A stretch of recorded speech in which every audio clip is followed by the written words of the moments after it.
네, 빌립보서 1장 29절에서도 같은 말씀을 하십니다. 그리스도를 위하여 너희에게 은혜를 주신 것은 다만 그를 믿을 뿐 아니라 또한 그를 위하여 고난도 받게 하려 하심이라. 무엇도 받게 하려 하심이라? 예. 이것이 신앙이라는 거죠. 이것이 믿음. 그래서 믿을 뿐만 아니라 어떤 것까지? 고난까지. 이것이 확실한 믿음이라는 거예요. 옆에 분에게 얘기합시다. 서로 좀 그렇게 격려했으면 좋겠습니다. 하나님의 상속자가 됩시다.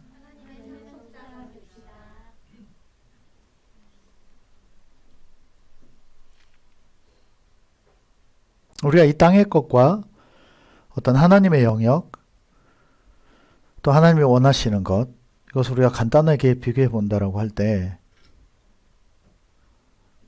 이 땅은 짧습니다. 너무너무 짧아요. 우리 사람은 항상 미래를 생각하도록 하나님이 우리를 만드셨고요. 우리 이 땅에 보내신 것은 영원한 영의 세계에 관한 준비시키시는 과정이라고 할 수 있겠죠. 언젠가도 여러분들에게 말씀을 드렸죠.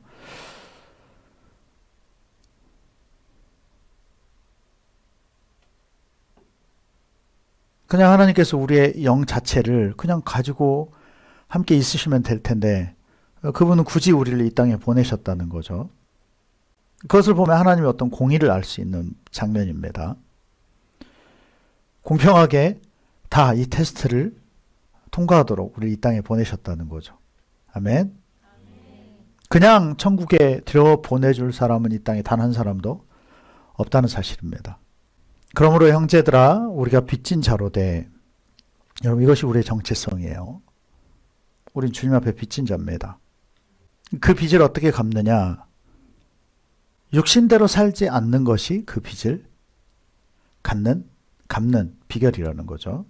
그래서 육신에게 져서 육신대로 살 것이 아니니라. 너희가 육신대로 살면 반드시 어떻게 된다? 죽는다. 무엇이 죽는다는 거죠? 영이 죽는다는 거죠. 육신대로 산다. 왜냐? 영이 죽어 있으니까. 계속 육적으로 살아가는 거죠. 이 땅의 것을 의존하고 더 이상의 어떤 더 높은 차원으로 나가질 못해요.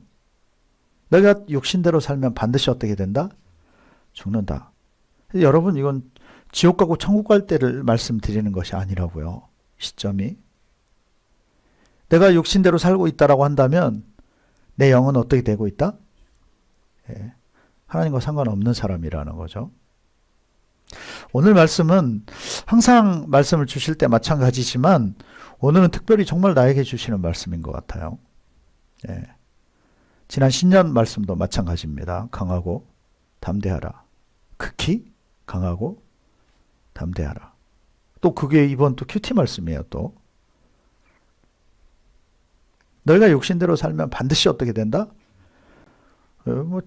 저주 같은 말씀을 하고 계시는 거죠. 근데 이건 저주가 아닙니다. 그냥 현실일 뿐이에요. 사실일 뿐인 거죠. 영으로서 몸의 행실을 몸은 어떻게 죽인다 그러면 육신 어떻게 죽인다? 영으로.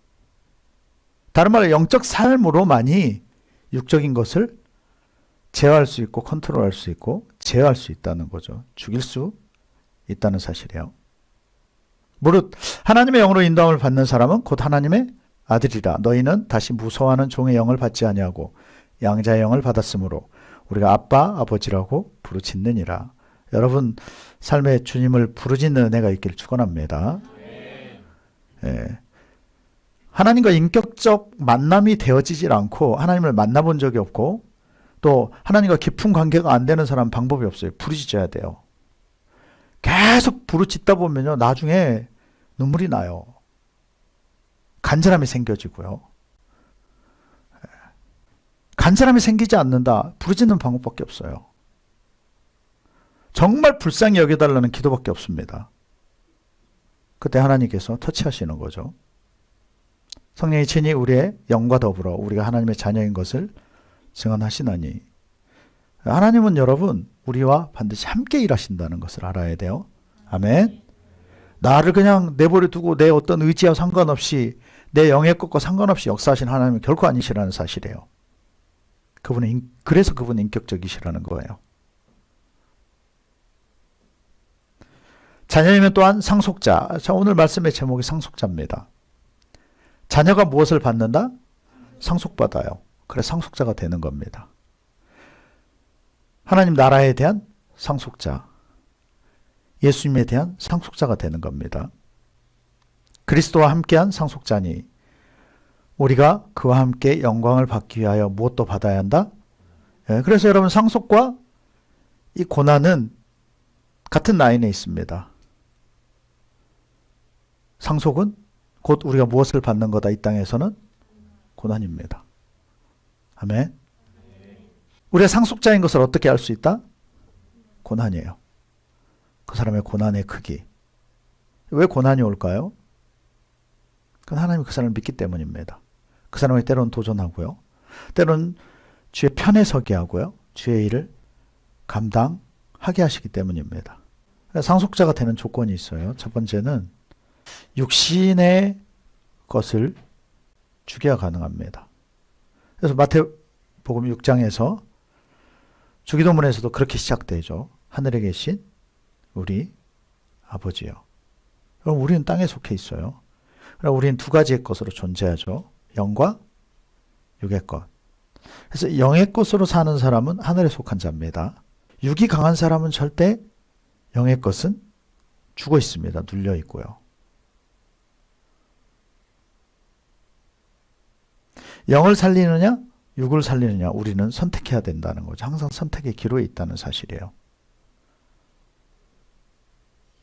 그래서 하나님 나라에 또 하나님의 자녀가 되고 하나님 나라의 상속자가 된다라고 하는 것은 육신, 다른 말로 하면 몸의 행실을 죽여야만 된다는 거예요.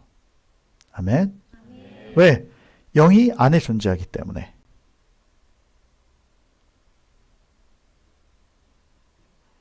다른 말로 하면 우린 육이 훨씬 더 가깝다는 이야기예요.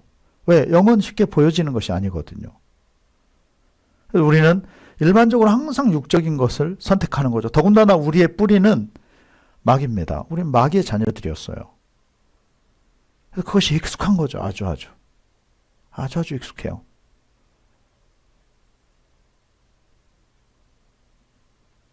원래 정신 차리고 신앙생활 할 때입니다. 왜냐? 우리나라를 생각해도 기독교 역사가 100년이 조금 넘었잖아요. 잘못하면 다시 옛날로 회귀해 갈 수 있어요. 왜냐? 우리 속은 기독교화가 되어지지 않았는데 되려 우리의 속은 샤머니즘에 더 가깝고 우리나라는 기독교가 뿌리가 아니잖아요. 불교고요. 또 그 뒤로는 유교가 잡아왔고요.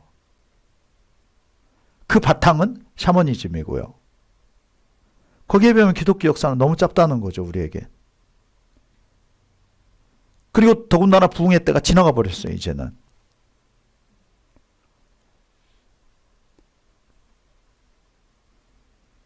가만두면 사람은 다 육적으로 살아가게 되어져 있어요. 가만두면 영의 사람은 존재하지 않습니다. 영의 것은 드러날 수가 없어요. 그래서 영적 사람은 무엇을 죽인다? 육신을 죽여야 돼요. 몸의 행실을 죽여야만 됩니다. 우린 가만둬도 세상의 것을 자꾸 추구해요. 그게 육이기 때문이에요. 여러분, 육이 영의 것을 추구한다. 이것은 있을 수가 없는 일이에요. 이해가 되십니까? 이 육신, 몸의 행실을 죽이는 자, 바로 이 사람이 영적 사람입니다. 아멘. 그래서 오늘 본문에 12절, 그러므로 형제들아 우리가 빚진 자로 돼 육신에게 져서 육신대로 살 것이 아니니라. 여러분, 우리 모두 빚졌어요. 근데 우리가 주님께 빚진 얘기는 잘 하질 않죠. 그냥 은혜로 값없이 구원받았습니다. 이렇게만 얘기를 해요. 그럼 그 주님께 사신 역할이죠. 그래서 우린 누구에게 빚을 졌다? 주님께 빚을 졌어요. 우리가 그분께 그 빚진 것을 갚아야 하는데 그것이 뭐냐? 영적 삶이라는 거죠. 빚진 것을 갚는 삶이 무슨 삶이다? 영적이고 영적인 삶이라는 거예요. 그 영적 삶은 육신에게 져서 육신대로 마음대로, 다른 말로 하면 우리 마음에 원하는 대로 마음대로 사는 것이 아니라는 이야기예요. 왜? 주님이 우리를 사셨기 때문에. 아멘. 그분은 이 땅의 모든 인류를, 또 모든 인간들을 뿐만 아니고 모든 세상을 그분은 값을 지불하셨어요. 그분의 생명을 통해서. 그러나 여러분, 갚고 사는 사람, 거기에 대해서 인식을 하고 갚고 사는 사람이 있는가 하면 그것과 상관없이 여전히 살아오던 대로 육 그대로 살아가는 사람이 있죠. 그래서 오늘 믿음의 형제들에게 바울이 권면하는 겁니다. 그러면 형제들아, 우리가 빚진 자로 돼 육신에게 져서 육신대로 살 것이 아니다. 육신에게 어떻게 한다? 지면 안 된다. 싸움이라는 거죠. 우리의 삶은 싸움입니다. 치열한 싸움이에요. 육신과의 싸움입니다. 영적인 길을 가려고 하면. 이 싸움이 얼마나 치열한지 몰라요. 근데 육신에게 져버리면 육신대로 산다는 거. 왜? 육신한테 정복을 당하기 때문에. 너희가 육신대로 살면 이건 이제 결과입니다. 반드시 어떻게 된다? 죽는다. 그러나 반대로 영으로서 영적으로 산다라고 하는 것은, 영으로 산다라고 하는 것은 무엇을 죽이는 거다? 몸의 행실. 내 몸이 원하는 것들, 내 감정이 원하는 것들, 편하고 싶은 것들, 내가 선택하고 싶은 것들, 내가 이 생에서 염려하고 걱정하는 것들, 또 내가 너무너무 갖고 싶은 것들, 이것과의 싸움이라는 거예요. 이것을 죽일 때 그 사람이 바로 영적이다. 영이 사는 사람이라는 겁니다. 하나님의 영으로 인도하심을 받는 사람, 곧 그가 하나님의 아들이다. 여러분, 이 영적 삶은요, 성령과 함께 할 때만 가능해요. 수식어를 붙였죠. 성령과 함께 살 때만. 살 때 가능한 게 아니고요. 살 때만. 다른 방법은 있다 없다? 없다는 사실이에요.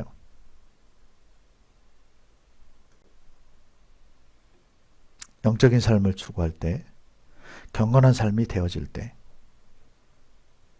이걸 조금 더 구체적으로 말씀을 드리면 그것의 출발점은 뭐냐? 말씀대로 살아가는 것이요.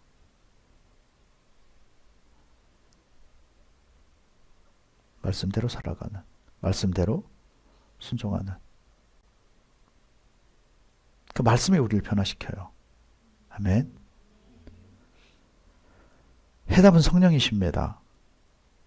우리 모든 출발과 마무리. 이 땅에서의 삶은, 영적 삶은 성령 아니고는 답이 없어요. 그래서 기도하지 않을 수가 없는 거죠. 기도는 얼마나 해야 되느냐? 내 육을 이기는 단계까지, 제어가 되는 단계까지, 복종이 되는 단계까지. 그래서 사탄은, 육적 사람은 어떤 문제가 생기면 기도를 못하는 거예요. 하나님과 막혀버립니다. 육적인 것을 더 추구해버려요. 사탄이 잡아버리는 거죠. 악한 영이. 영적 사람은 위기가 왔을 때 기도하는 사람이에요. 하나님 앞에 가서 해결이 되는 거죠. 육적 사람은 생각에 사로잡혀버려요. 거기서 헤어나질 못합니다. 육적인 것이 발동이 되어져 버리는 거죠. 그러니까 영적 사람은 영적인 돌파구를 찾아요. 누구에게 매달립니까? 주님께 매달리는 거죠. 그래서 우리 훈련이 되어져야 돼요. 성령으로 살 때만이 육신을 이길 수 있어요. 어떻게 할 때만요? 주여, 이게 지식으로 안 되거든요. 문제는 다 지식으로 이것을 접한다는 거죠. 내 것이 아닌. 성령이 과연 그 사람 안에 얼마나 충만하게 계시는가, 그 사람에게 어떤 기름 부음이 있는가, 이것이 핵심이에요. 성령께 속한다라고 하는 것을 오늘 로마서 8장에서 바울은 성령의 법에 영향을 받는 자, 성령에 의해서 살아가는 자를 얘기하는 거죠. 성령의 법 아래 우리는 머물러야 돼요. 문제가 생기고 어려울 때는 성령께 지시하심을 받아야 되는 거죠. 누구한테요? 성령께요. 아멘. 로마서 8장은 이렇게 시작이 되어집니다. 우리가 로마서 8장 1절을 같이 보도록 합시다. 1절에서부터 쭉 같이 읽도록 하겠습니다. 읽습니다. 그러므로 이제 그리스도 예수 안에 있는 자에게는 결코 정죄함이 없나니 이는 그리스도 예수 안에 있는 생명의 성령의 법이 죄와 사망의 법에서 너를 해방하였습니다. 아멘. 자, 그리스도 예수 안에 있는 자에게 결코 정죄함이 없다. 이것을 우리가 쉽게 얘기하면 진짜 예수 믿는 자에게는 정죄함이 없다는 거예요. 근데 그리스도 예수를 믿는 증거가 뭐냐? 2절에서 말씀하는 거죠. 이는 그리스도 예수 안에 있는, 보세요. 그리스도 예수 안에 있는 자에게는 정죄함이 없다. 쉽게 얘기해서 나를 예수님이라고 생각해 보십시오. 자, 예수님 여기 계십니다. 누구 안에 있을 때 정죄함이 없다? 예수 안에. 마치 바위 뒤에 숨는 것과 같죠. 마치 그분 안에 숨는 것과 같아요. 그분 안에 거하는 거죠. 아멘. 자, 지금 예수 믿는 것을 말씀하고 있는 거예요. 정죄함을 받지 않고 죄 가운데 살지 않고 영적으로 살아가는 비결에 대해서 지금 말씀하는 거죠. 바울이 오라 나는 공고한 사람이다. 이 사망의 몸에서 이 몸이 사망을 향해서 간다는 거죠. 육신은 사망을 향해서 간다는 거예요. 육신은 그것을 추구한다는 거죠. 이 사망의 몸에서 누가 나를 건져내랴. 그래서 나는 진짜 공고하다. 정말 어렵다. 진짜 마음대로 안 된다. 근데 한 가지 법을 깨달았다는 거죠. 그 방법이 뭐냐? 그러므로 그리스도 예수 안에 있는 자에게는, 예수 안에 들어가 있는 자에게는 정죄함이 있다 없다? 없다. 다른 말로 예수를 믿는 자에게는 정죄함이 있다 없다? 없다. 근데 여러분 이게 끝이 아니라는 거죠. 그 증거이기도 하고 그 다음 단계가 뭐냐? 이는 그리스도 안에 있는, 여러분 이 증거가 필요해요. 생명의 성령의 법. 예수 그리스도 안에 뭐가 계시다고요? 성령의 법이 계시다는 거죠. 성령이 계시고요. 성령의 법이 있다라고 하는 것은 무슨 얘기냐? 성령이 원하시는 것이 있다는 거예요. 그분의 백성이 되어지는 거죠. 그 나라에 속했기 때문에 그 나라의 법에 조촉을 받는 거죠. 영향을 받아요. 왜 바울이 법이라고 표현하고 있을까요? 법은 여러분 강제성입니다. 강제성이 있어요.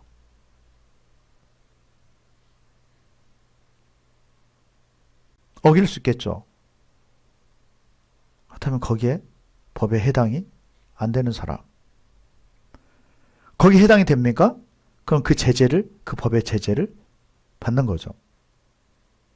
자, 예수 믿는다라고 하는 것은 성령의 삶이어야 돼요. 성령께 제재를 받아야 돼요. 성령의 법의 영향, 법 아래 머물러야 된다는 거죠. 그래서 예수 믿는 것의 진정한 의미는 우리에게 생명을 주시는, 성령은 다른 역할을 하시는 것이 아니라는 거죠. 우리를 살리기 위한 역할을 하신다는 거예요. 아멘? 그것의 영향권 아래로 들어가야 되는 것을 얘기해요. 나 예수 믿는데요? 하고 술 마셔. 끝이에요. 끝. 성령은 그거 원치 않거든요. 이해가 되십니까? 예수 믿어요 하는데 기도 생활 안 한다. 예수 안 믿는 겁니다. 그건. 왜? 성령과 상관이 없거든요. 성령의 색채가 보여야 돼요. 시간이 가면 갈수록 성령의 열매가 나타나야 됩니다. 사랑과 희락과 화평.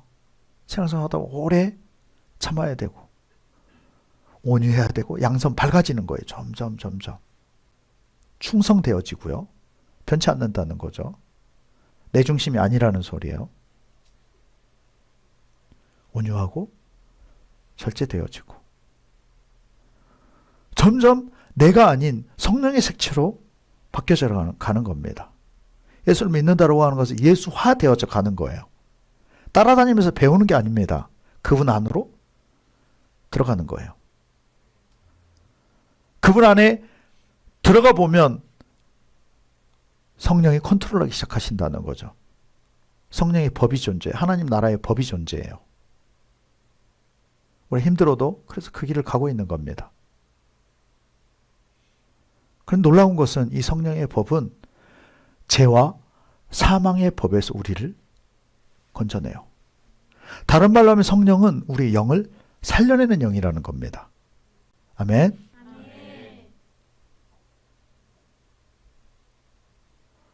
3절입니다. 3, 4절 같이 읽겠습니다. 읽습니다. 율법이 육신으로 말미암아 연약하여 할 수 없는 그것을 하나님은 하시나니 곧 죄로 말미암아 자기 아들을 죄 있는 육신의 모양으로 보내어 육신의 죄를 정하사 육신을 따르지 않고 그 영을 따라 행하는 우리에게 율법의 요구가 이루어지게 하려 하심이니라. 아멘. 율법이 육신으로 말미암아 연약하여 할 수 없는 그것. 마치 여러분 어린아이가 법을 지키기 어려워하는 것과 같아요. 율법이 육신으로는 감당이 안 됩니다. 율법조차도. 그런데 우리 육신은 연약해서 왜? 육신은 뭘 추구한다고요? 육의 것들을 추구해요. 세상 것을 추구합니다. 그래서 율법은 여러분 세상 것이 아니잖아요. 하나님의 뜻이죠. 하나님의 마음이고요. 하나님께서 원하시는 삶이고요. 육신은 추구가 된다 안 된다? 될 수가 없어요. 그래서 영적인 것에는 육적인 것은 한없이 약할 수밖에 없는 거예요. 육은 어떻게 해야 된다? 그냥 죽여야 돼요. 방법이 없어요. 율법이 육신으로 말미암아 연약하여 할 수 없는 그것을 누구는 하실 수 있다? 하나님은 하실 수 있다.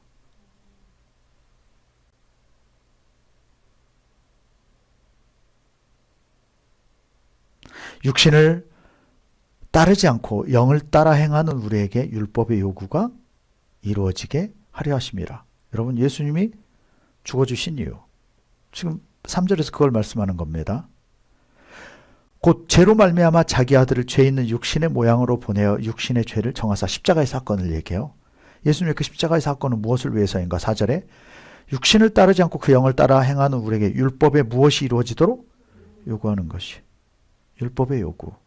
여러분 예수님이 죽어주신 것은 우리의 육신을 대신해서 죽어주신 거예요. 그분은. 그래서 우리가 무엇을 이루도록? 율법. 왜? 여러분 성령의 법은 율법입니다. 거기에 플러스 되는 거예요. 사랑의 법이에요. 성령은 말씀대로 살게 하는 영이십니다.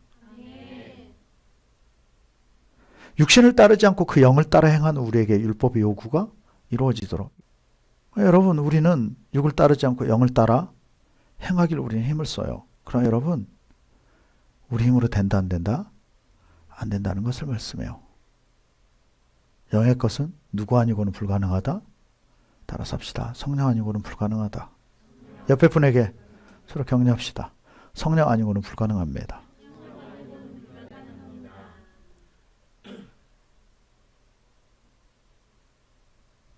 육신을 따르는 자는 육신의 일을, 영을 따르는 자는 영의 일을 생각하나니. 자, 8장 6절, 7절 읽겠습니다. 6, 7절 읽습니다. 육신의 생각은 사망이요 영의 생각은 생명과 평안이니라. 육신의 생각은 하나님과 원수가 되나니 이는 하나님의 법에 굴복하지 아니할 뿐 아니라 할 수도 없음이라. 아멘. 육신의 생각은 무엇이다? 사망이다. 정말 여러분 사고까지 달라져야 돼요. 그래서 쉽지가 않은 겁니다. 육신의 생각은 사망이다. 그래서 여러분 이것이 습관까지 가야 되고요. 그 다음에 이것이 사상이 되어지고 삶이 되어져야 돼요. 아멘. 영의 생각은 생명과 평안이다. 그래서 우리는 그 선택을 해야 돼요. 육의 것을, 편안한 것들을 추구할 것인가, 때로는 자극적인 것을 추구할 것인가, 아니면 평안을 선택할 것인가. 생명, 다른 말로 하면 영의 것을 선택할 것인가. 이건 너무너무 상반되어져 있다는 거죠. 육의 생각은 사망이요, 영의 생각은 생명과 평안이니라. 육신의 생각은 하나님과 어떻게 된다? 여러분 신앙생활 하면서도 하나님과 원수가 돼서 살고 있는 거죠. 한편으로 하나님을 대적하면서 신앙생활을 하고 있는 거예요. 하나님을 왜냐? 신뢰하지 못하기 때문에.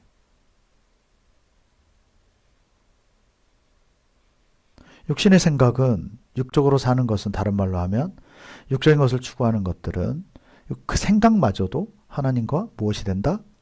원수가 된다. 근데 안타깝게도 예수를 믿는데요. 이런 거 계속 속고 하나님 앞에 대적하고 있는 거죠. 우리는. 이걸 우리 깨뜨려야 돼요. 이번 2022년 이걸 깨뜨리는 한 해가 되길 축원합니다.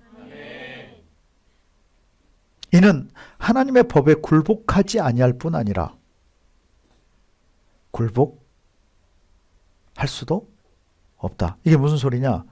의식적으로 하려고 해도 되질 않고, 그 이전에 무의식적으로도 안 되고 의식적으로 하려고 해도 안 된다는 거예요. 순종을 해보려고 해도 되질 않아요. 항상 나는 공고한 자다. 오라 나는 공고하다. 곤고하다. 오라 나는 죽게 됐다. 거기서 그러나 못 헤어나요. 왜냐? 육적 중심으로 살아왔기 때문에. 여러분 2022년은 영적인 중심으로 바뀌어지는 그런 해가 있기를 바랍니다.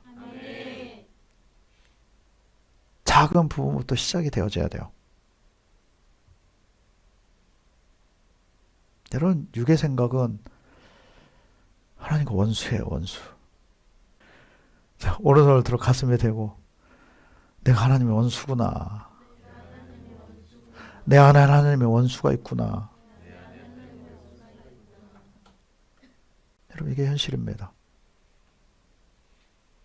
마치 신앙생활은 내 육을 얼마나 깨느냐의 싸움이에요. 이 사람을 하나님이 기뻐해요.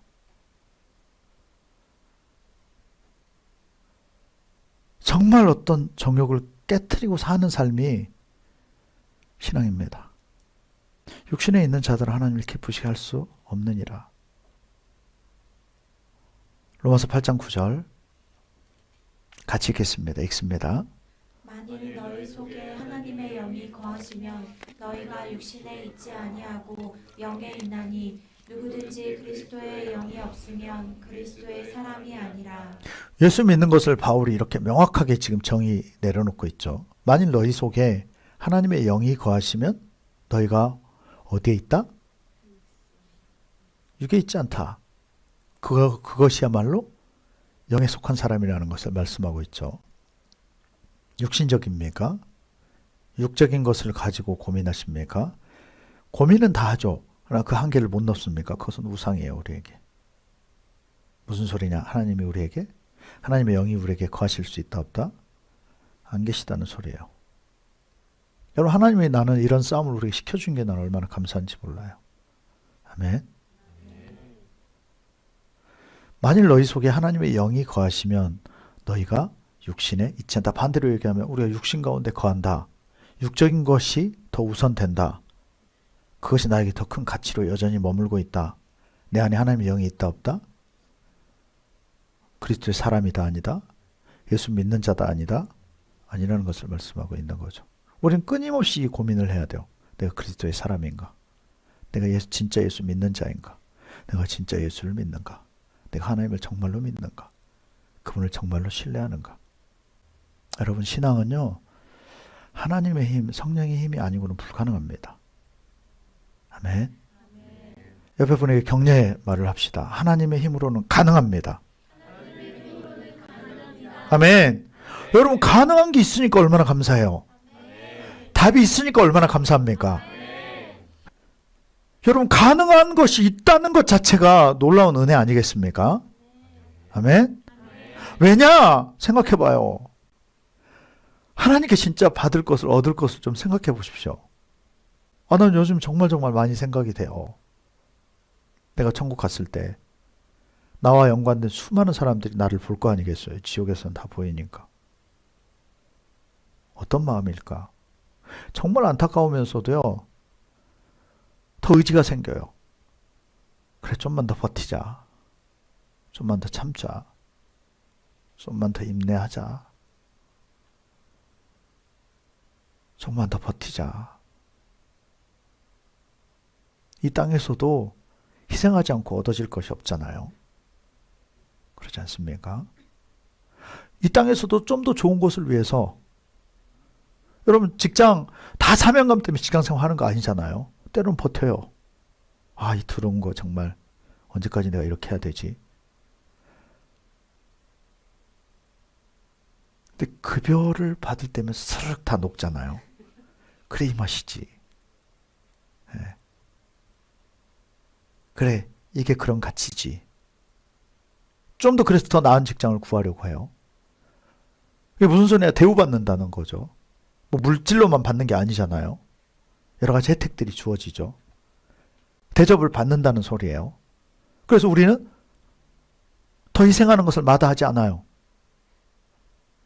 더 가치 있는 곳에 투자하고 싶어요. 여러분, 이 땅도 그런데 하나님 나라를 생각해 봐요. 예수님이 내 신랑이 되신다니까요.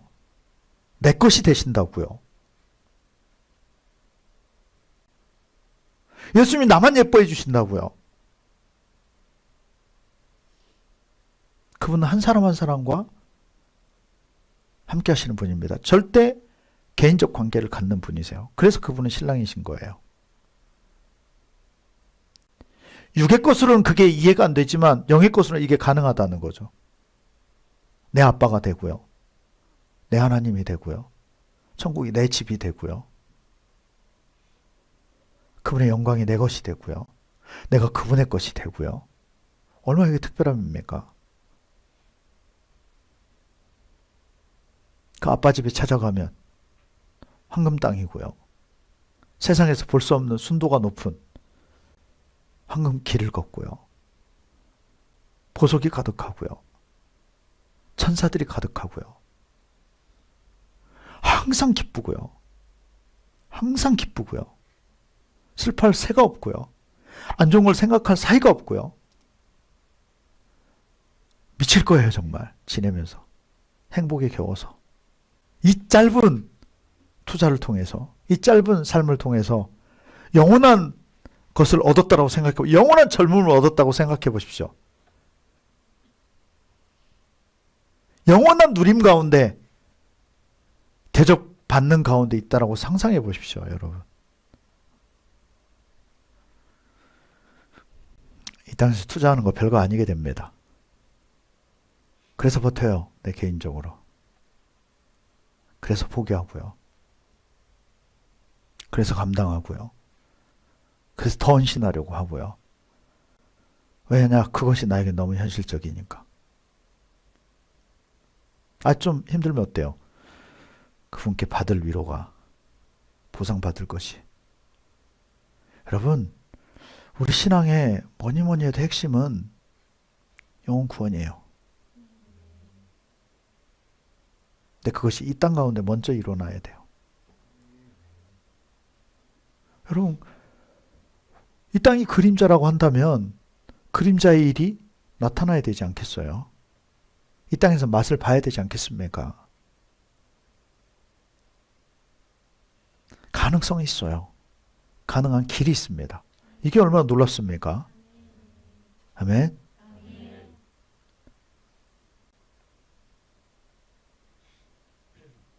길이 있어요. 스가랴 4장 6절입니다. 자, 같이 읽겠습니다. 읽습니다. 그가 내게 대답하여 이르되 여호와께서 스룹바벨에게 하신 말씀이 이러하니라. 만군의 여호와께서 말씀하시되 이는 힘으로 되지 아니하며 능력으로 되지 아니하고 오직 나의 영으로 되느니라. 다시 한번 읽겠습니다. 시작. 그가 내게 대답하여 이르되 여호와께서 스룹바벨에게 하신 말씀이 이러하니라. 만군의 여호와께서 말씀하시되 이는 힘으로 되지 아니하며 능력으로 되지 아니하고 오직 나의 영으로 되느니라. 아멘. 쉽게 얘기하면 사람 힘으로 된다 안 된다? 안 된다는 소리예요. 여러분 감정을 여러분들이 컨트롤하려고 하지 마십시오. 안 될 일이에요. 물론 다 놔버려라 이 소리가 아닙니다. 그 힘을 추진력을 얻을 수 있는 것은 하나님의 영으로만 가능해요. 아멘. 우리가 그 길을 전혀 모르는 게 아니거든요. 근데 마음대로 안 돼요. 옆에 사람을 얘기합시다. 내 마음이 아니네. 이해되죠, 여러분? 근데 이걸 컨트롤해 줄 수 있는 분이 누구다? 컨트롤 차원이 아니고 이걸 뛰어넘게 하시는 분, 여기에 출력을 주시고 에너지를 주고 감당하게 하시는 분이 누구? 그것도 기쁘게 감당하게 하는 분이 누구? 하나님이신 거예요. 아멘. 그래서 하나님은 올해 여러분들에게 하나님의 그 마음의 그 소원을 여러분을 통해서 이루게 하실 것입니다. 여러분, 이것이 우리에게 주신 비전이에요, 지금. 지금 하나님 그 마음을 너무 강하게 해주시거든요.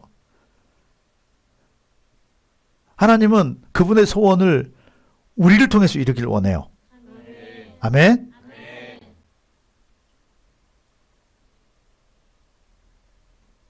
큰 산아 스룹바벨 앞에서 평지가 될 것이라. 바로 뒤에 말씀, 이 말씀입니다.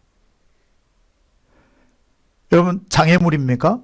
그 장애물이 산과 같이 큽니까? 사람은 산을 정복하는 것도 어렵잖아요. 올라서는 것도 어려워요. 근데 하나님은 모든 것에 가능하신 분이십니다. 여러분, 신앙은 애초에 우리 힘으로 안 되는 거예요. 그 좁은 문과 좁은 길과 그 좁은 문은 애초에 우리 힘으로 갈 수가 없는 길입니다. 여러분, 간다는 그 자체가 하나님의 은혜예요. 여러분, 이걸 기억해야 돼요. 힘들고 어쩌고 이건 둘째 문제예요. 가고 있다는 그 자체가 하나님의 은혜입니다. 아멘.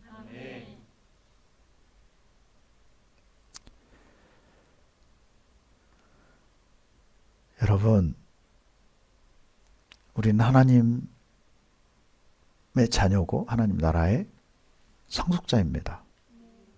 아멘. 상속자가 되는 조건은, 상속자가 되는 방법은 육신을 죽이는 거예요. 그럼 무엇을 살리는 겁니까? 영을 살리는 거예요. 아멘. 하나님은 공평하세요. 우리가 이 삶을 사는 걸 원해요. 이겨내는 것을 원하십니다. 당당하게 그분 우리를 세우는 것을 원해요. 그러나 그것이 우리 육신의 힘으로는 어렵지만, 내 힘으로는 불가능하지만 가능한 방법이 있어요. 누구의 힘을 통해서? 하나님의 영, 성령을 통해서. 여러분, 방법이 있는 것이 하나님의 은혜라니까요. 아멘. 옆에 분에게 얘기합시다. 천국에서 만나봅시다. 자, 그 전에 다시 얘기합시다. 천국에서 삶을 이 땅에서 삽시다. 아멘. 왜냐? 그때도 하나님의 자녀인가 하면, 그때는 상속자로, 지금은 하나님의 자녀로 우리는 존재해야 돼요. 여러분, 자녀가 결국은 뭘 받아요? 상속을 받는 거죠. 아멘. 거기까지 갑시다. 아멘. 누구의 힘으로 가능하다? 성령의 힘으로. 우리가 성령의 힘이 필요한 이유는 무엇과 싸우기 위함이다? 육신. 아멘. 육적인 것과 세상 것과 싸우기 위함입니다. 아멘. 아멘. 자, 그리고 우리가 상속받을 수 있는 두 번째는 가치를 알아야 돼요. 가치를 알 때 가능합니다. 가치를 어떻게 할까요? 우리 하나님에 대한 가치를 알아야 되고요. 하나님 나라에 대한 가치를 알아야 되고, 예수 믿는 것에 대한 우리는 가치를 알아야죠. 하나님의 자녀로서의 가치를 알아야 되고요. 알아야 그것에 투자할 수 있지 않겠어요? 여러분, 하나님의 것에 그 가치에 여러분 투자할 수 있는 여러분 되시길 바랍니다. 그러려면 먼저 가치를 알아야 돼요. 가치를 어떻게 알죠? 여러분 어떻게 알아갑니까? 최고의 것이 경험이에요. 그리고 소유해 본 사람은 그 가치를 알아요. 그러려면 여러분 기존에 가지고 있던 추구했던 가치를 버릴 수 있어야 돼요. 여러분 세상의 것은 다 변해요. 근데 여러분 영원한 것이 있어요. 믿음. 영원한 것이 있습니다. 소망. 하나님의 나라는 영원해요. 사랑 영원해요. 하나님 나라 속성이니까. 우리가 그것들을 배워가고 그것의 가치를 가지고 살아가는 거거든요. 우리가 가지고 있던 것을 먼저 버릴 수 있어야 돼요. 하나님에 대한 가치는 그것을 발견할 수 있는 것은요. 마치 보화를 발견하는 것처럼 그건 주님이 주시는 겁니다. 전적 하나님의 은혜예요. 아멘. 와, 천국 가면 얼마나 좋을까요? 하나님 나라의 가치로 이 땅을 살아가면 얼마나 좋을까요? 이것은 인격적인 만남을 통해서 가능해요. 이것이 놀라운 것은요. 특권이라는 거죠. 은혜입니다. 자, 누가복음 10장입니다. 자, 20절부터 같이 함께 읽겠습니다. 그러나 귀신들이 너희에게 항복하는 것으로 기뻐하지 말고 너희 이름이 하늘에 기록된 것으로 기뻐하라 하시니라. 그때 예수께서 성령으로 기뻐하시며 이르시되 천지의 주제이신 아버지여 이것을 지혜롭고 슬기 있는 자들에게는 숨기시고 어린아이들에게는 나타내심을 감사하나이다.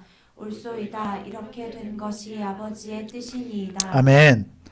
아멘. 이 땅의 어떤 권세로 기뻐하지 말고요.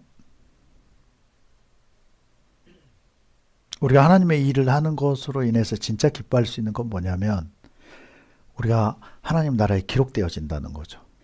점점 그 명부의 이름이 진해져 가는 거예요. 아멘. 주님의 눈에 점점 띄고요. 진해지면 진해질수록 지우기가 어려워지는 거죠. 그때 예수께서 성령으로 기뻐하시며 이르시되 누구로 기뻐하셨다? 여러분 성령이 함께 하실 때 우리에게 희망이 생기고요. 소망이 생기고 기쁨이 주어집니다. 왜? 내 차원의 것이 아니라는 거죠. 예수님도 성령을 의지하셨어요. 성령으로 기뻐하며 이르시되 천지주제이신 아버지여 이것을 지혜롭고 슬기 있는 자들에게 숨기시고 어린아이들에게 나타내심을 감사하나이다. 옳소이다. 이렇게 되는 것이 아버지의 뜻입니다. 여러분 이 땅에서의 지혜나 쉽게 얘기해서 똑똑한 사람이 천국은 발견하는 게 아닙니다.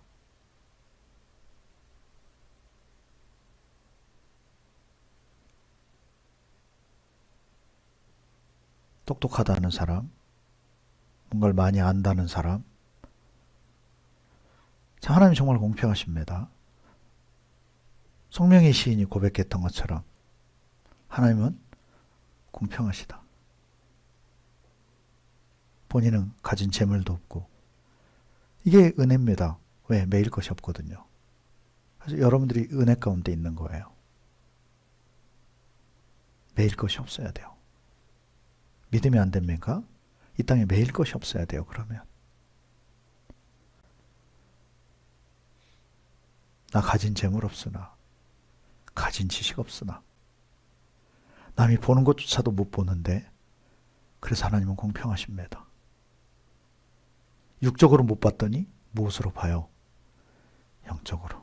영적 눈이 열어졌다는 거죠. 우리는 육적인 것에 너무 밝아요. 그래서 영적인 것이 깜깜한 겁니다.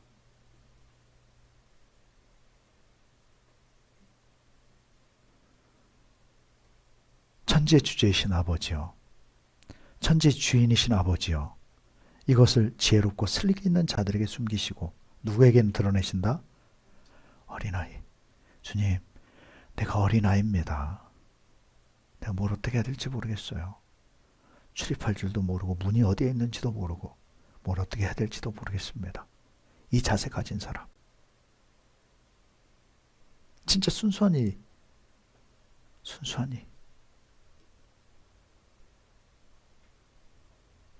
순결한 자, 진짜 겸손한 자, 내 것을 내 것으로 여기지 않는 자, 내 자식도 주님의 것으로. 주님, 모든 것이 다 주님의 것입니다. 욥의 고백이잖아요. 내가 빈손으로 왔음에 모든 것이 다 주님의 것입니다.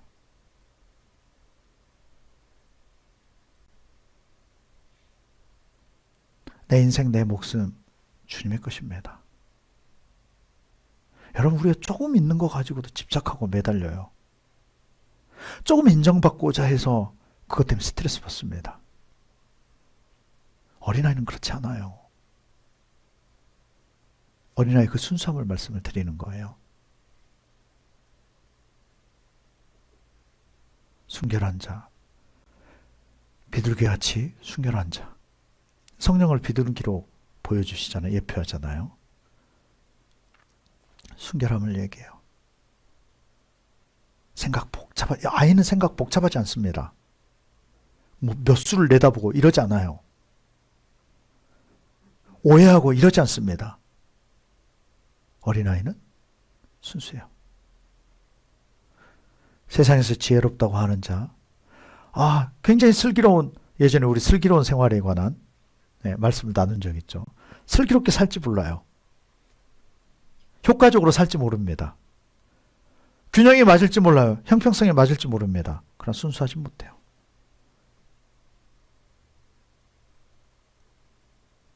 그런 자들에게는 하나님의 나라를 감춰요. 그러나 어린아이 같은 자, 여러분 삭개오 하는 거 봐봐요. 어린아이 같지 않나요? 난 진짜 키가 작은 삭개오가 아니라 어린아이 같아요. 보면 주님을 만났던 사람들, 제자들 다 어린아이 같습니다. 너무너무 순수해요. 그렇지 않습니까? 순수하게 살아요. 정말. 이 사람 영이 맑거든요. 어린아이들에게 나타내심을 감사하나이다, 옳소이다, 이렇게 된 것이 아버지의 뜻입니다. 자, 22절부터 또 읽겠습니다. 누가복음 10장 22절. 내 아버지께서 모든 것을 내게 주셨으니 아버지 외에는 아들이 누구인지 아는 자가 없고 아들과 또 아들의 소원대로 계시를 받는 자 외에는 아버지가 누구인지 아는 자가 없나이다 하시고, 제자들을 돌아보시며 조용히 이르시되 너희가 보는 것을 보는 눈은 복이 있도다. 아멘. 여러분, 영적인 것이 보여지는 눈이 복이 있습니다. 아들과 또 아들의 소원대로 계시를 받는 자 외에는 아버지가 누구인지 아는 자가 없다. 여러분, 진짜 예수를 보고 만나고 믿는 자, 여러분, 하나님의 은혜고 계시예요. 이것은 하나님이 보여주셨기 때문에, 하나님이 찾아와 주셨기 때문에 가능한 일이라는 거죠. 제자들을 보면서 주님이 조용하게 말씀하십니다. 너희가 보는 것을 보는 눈은 복이 있다. 여러분, 무엇을 보십니까? 이 땅을 사는데 영적인 것이 보입니까? 영적인 것이 투가 되어지고 육적인 것이 투과가 되어서 영적인 것들이 보여지십니까? 다른 말로 나를 보십시오. 하나님이 보이십니까? 나를 바라보시는 주님이 보이십니까? 그 주님의 마음이 느껴지십니까?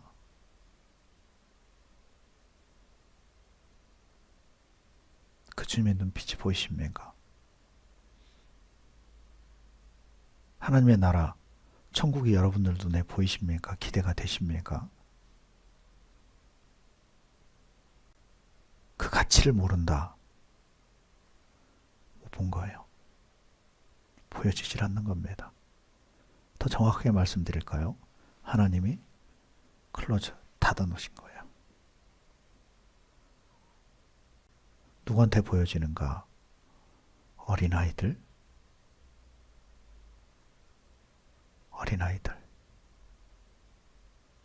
순수한 자. 말하면 믿고 따라갈 수 있는 자. 내가 너에게 말하노니 많은 선지자와 임금이 너희가 보는 바를 보고자 하였으되 보지 못하였으며 너희가 듣는 바를 듣고자 하였으되 듣지 못하였느니라. 마태복음 7장 6절에 말씀합니다. 거룩한 것을 개에게 주지 말며 너희 진주를 돼지 앞에 던지지 말라. 그들이 그것을 발로 밟고 돌이켜 너희를 찢어 상하게 할까 염려하라. 자, 귀한 것이 뭡니까, 여러분? 성경에서 귀한 것이 뭘까요? 지금 예수님이 뭘 말씀하실까요? 영적인 것. 귀한 것이 뭘까요, 여러분? 천국. 귀한 것이 뭘까요? 말씀. 모든 것도 참 영적인 것들 너무너무 귀합니다. 물론 이 세상에 다 귀하지 않다 이 소리가 아닙니다, 여러분. 진짜 귀한 게 뭔지 알려드릴까요? 천국 귀하죠. 하나님 귀하시죠. 영적인 것 다 귀하죠. 이 땅에서 여러분 가장 귀한 것 중에 하나는 뭐냐면 그걸 솔로몬이 계속해서 우리에게 가르쳐 줍니다.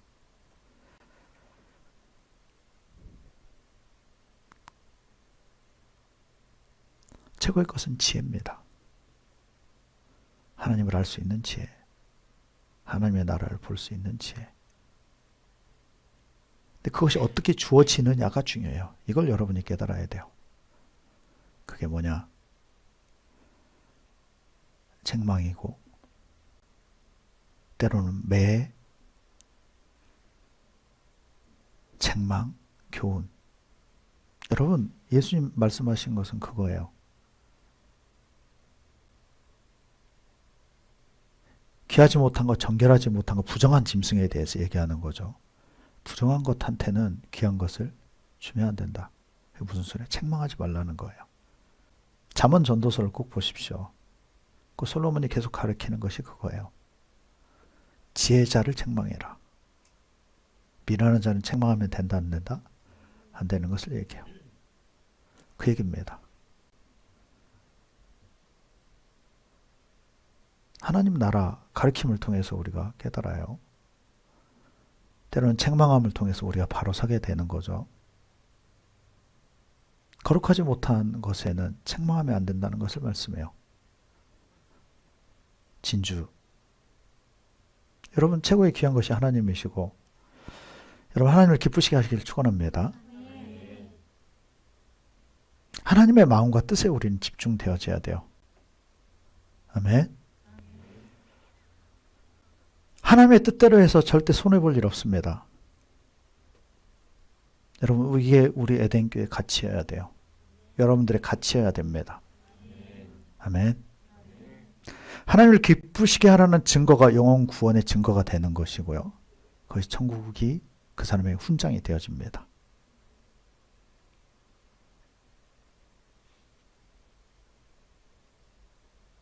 여러분 우리는 책망을 받을 수 있어야 돼요.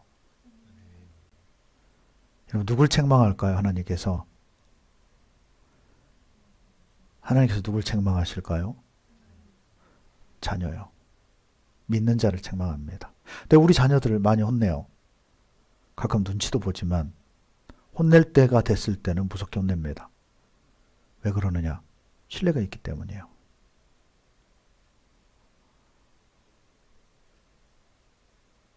왜 그러느냐? 이걸 받아들일 줄 아는 거죠. 그래서 혼낼 수 있는 거예요. 하나님도 똑같으십니다. 하나님이 나를 혼내실 때가 있어요. 손 빨리 듭니다. 무서우니까. 그분을 아니까. 그분을 신뢰하기 때문에. 정말 지혜로운 사람은 혼내면 혼낼수록 그분에게 더 밀착해요. 그분의 뜻을 묻고요. 여러분 한 해 그렇게 되시길 바랍니다.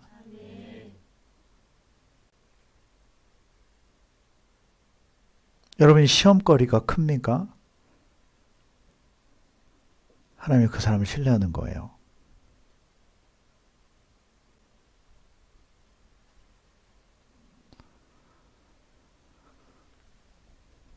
히브리서 10장 38, 39절. 자, 같이 읽겠습니다. 나의 의인은 믿음으로 말미암아 살리라. 또한 뒤로 물러가면 내 마음이 그를 기뻐하지 아니하리라 하셨느니라. 우리는 뒤로 물러가 멸망할 자가 아니요 오직 영혼을 구원함에 이르는 믿음을 가진 자니라. 아멘. 그럼 여기까지 가기를 바랍니다. 우리의 믿음이 어디까지? 영혼 구원까지. 거긴 수많은 과정이 필요로 해요. 순종, 다른 말로 하면 순종하고 행하는 단계까지 가야 믿음입니다. 그것이 바로 영혼 구원까지 다다를 수 있는 믿음이에요. 그것도 계속 되어져 가면서 성장되어져 가야 돼요. 여러분 이것만이 우리가 살 길입니다. 옆에 분에 얘기합시다. 순종만이 살 길입니다. 이것이 하나님을 신뢰하고 믿는 삶이에요. 여러분 주님께 쓰임받는 도구가 되길 바랍니다. 우리는 옆에 분에 얘기합시다. 주님의 도구입니다. 한 번 더요. 나는 주님을 위해서 존재합니다. 여러분 그래서 주님 앞에 진주를 받을 수 있어야 돼요. 진한 눈물을 항상 드릴 수 있기를 바랍니다. 진주는 천국에 대한 가치를 알아야 받을 수 있고 드릴 수 있는 거예요. 희생과 헌신의 눈물이죠. 가치로운 삶을 드리는 겁니다. 하나님의 상속자가 되는 마지막 세 번째는 용기가 있어야 돼요. 용기가 필요합니다. 신앙에는 용기가 필요해요. 이 땅에서는 그것을 결단이라고 표현합니다. 여러분, 결단의 연속이에요. 믿음은요, 결단과 포기의 연속입니다. 하나님은 계속 우리한테 뭔가를 내려놓기를 원해요. 왜? 이게 영적 훈련입니다. 육의 것을 자꾸 내려놓기를 원해요. 때로는 쥐어줬다가 또 가져가시는 것 같아요. 왜? 훈련이기 때문이에요. 그것이. 여러분 11조도 그렇잖아요. 주시고 나서 가져가십니다. 떼고 안 줘요. 네. 그렇게 하나님 훈련시키시고 우리의 마음을 원하시는 거죠. 천예물도 마찬가지고요. 생각해 보세요. 진짜 사랑하면요. 없는 것도 해주고 싶어요. 사랑 못 해봤어요, 다들? 그냥 뭐 좋아해봐요. 다 해주고 싶어요, 그냥. 다 주고 싶어진다니까요. 그게 사랑의 특징 아니겠어요? 우리 하나님을 사랑하십니까? 예수를 진짜 믿으십니까? 없는 것마저도 그분께 드리고 싶어져야 되는 것이 정상이에요. 왜? 그분을 신뢰하니까. 그분은 우리가 생명을 주시는데 뭐 비교할 게 뭐가 있어요? 그렇지 않나요? 결단이 필요하죠. 믿음의 어떤 삶은, 하나님 믿음의 사람은 계속 결단하게 하고 포기하게 하고 그것을 통해서 단련하고 훈련시켜가요. 쉽게 얘기해서 당근과 채찍을 같이 주시는 거죠. 여러분 어떻게 할 때 용기가 주어질까요? 여러분 믿음은 용기와 똑같아요. 믿음이 있을 때 용기가 생겨나요. 믿음은 용기입니다. 믿음은 순종을 통해서 가장 확고해져 가요. 여러분, 믿음 그렇습니다. 여러분, 하나님께 맡겨보십시오. 진짜 쉬워요. 안 되던 것이 되기 시작합니다. 진짜 그분에 대한 신뢰가 깊어지기 시작해요. 내 중심이 아니라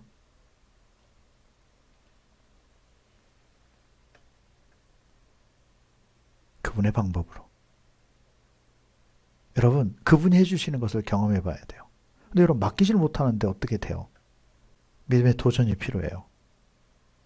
그건 어디서 나오느냐? 그분에 대한 신뢰로부터 나와요. 여러분, 그분은 선하시다니까요. 그분은 좋으십니다.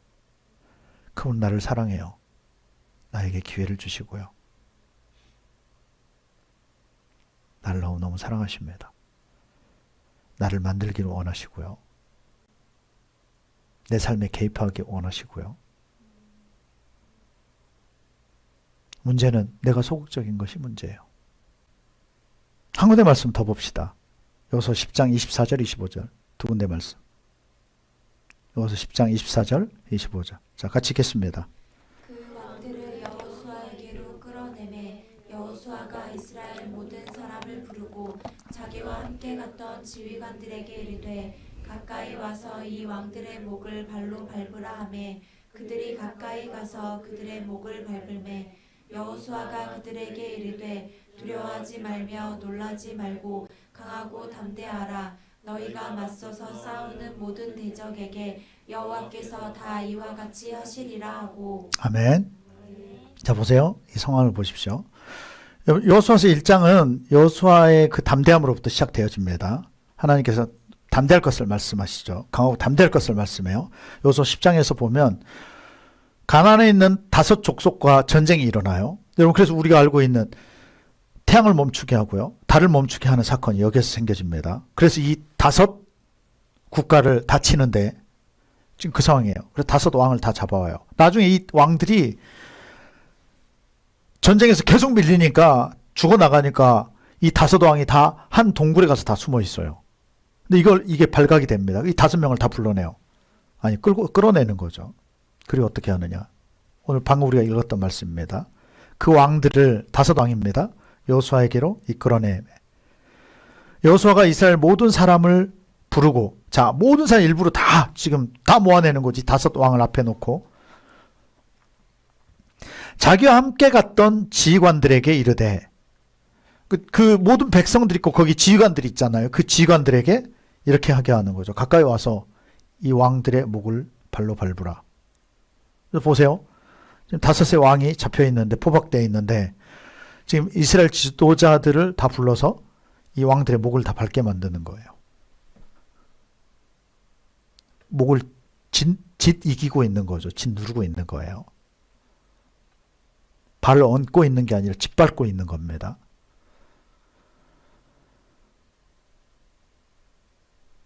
그들이 가까이 가서 그들의 목을 밟음에 악한 것을, 비믿음의 것들을,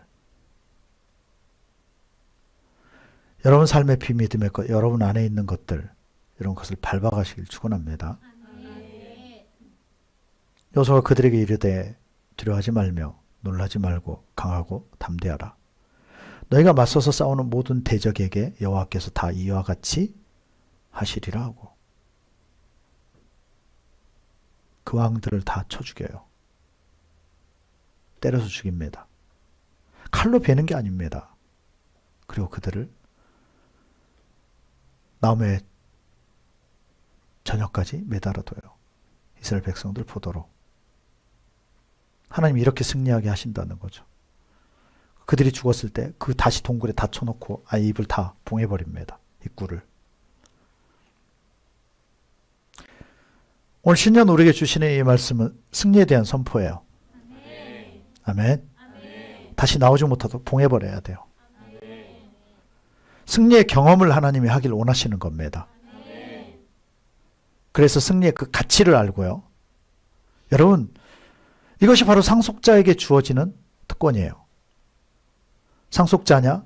고난도 함께 할 것이라. 여러분, 이 복 받는 게 기분이 과히 유쾌하겠습니까? 희열이 느껴질까요? 그건 절대 아닙니다. 그 안에서 터쳐나오는 건 그게 아니에요. 그때 나오는 그 감정이 바로 헌신입니다. 여러분, 여러분의 피믿음의 것을 밟아버려야 돼요. 그 삶을 밟고 차버려야 됩니다. 가둬버려야 돼요. 아멘. 그럴 때 지도자로 세워져요. 여러분, 의지를 강하게 갖기를 바랍니다. 에덴 교회는 싸우는 교회입니다. 믿음의 싸움을 하는 용사의 교회예요. 하나님 나를 세우는 교회입니다. 프론트 앞에 서서 모델이 돼야 되는 교회입니다. 여호수아와 같이 가장 먼저 튀어나가서 싸워야 되는 교회예요.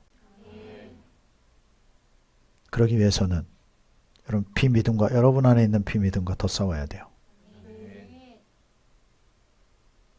하나님의 자녀로 인정받고 상속자까지, 그것은 고난과 비례되는 그런 여러분 한 해가 되길 바랍니다. 편하게 마음 먹으면 안 돼요. 그것까지 도달할 때까지. 아멘.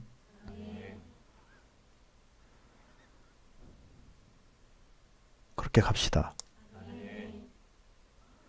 그 기드온의 군사들처럼 기드온을 위하여, 여호와를 위하여. 여러분, 이게 기본 폼이에요. 이것이 기본 폼입니다. 이 두 가지가 같이 되어지지 않고는 여호와를 위한 것은 없어요. 우리가 이 자세로, 이 방향으로 가야 돼요. 아멘. 기도합시다.